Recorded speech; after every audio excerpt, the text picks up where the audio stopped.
قرارات جمهورية عاجلة من الرئيس عبد الفتاح السيسي. إليكم التفاصيل. لا تنسوا دعم الفيديو بإعجاب ومشاركة ومتابعتنا وتفعيل الجرس. قرر السيد الرئيس عبد الفتاح السيسي عدة قرارات جامعية.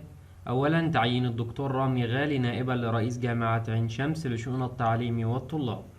ثانيا، الدكتورة السيدة العجوز نائبا لرئيس جامعة طنطا لشؤون التعليم والطلاب. الدكتور أحمد نصر عميدا لهندسة طنطا. الدكتورة سهام هاشم عميدة للدراسات العليا والبحوث البيئية جامعة عين شمس. الدكتور أحمد حسين عميدا لكلية الهندسة جامعة الزقازيق. الدكتور حسام عوض عميدا لكلية العلوم جامعة المنوفية. الدكتور هاني حامد عميدا لكلية الطب البشري جامعة بني سويف.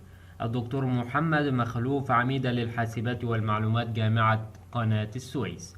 شاركونا بآراء حضراتكم وإلى اللقاء.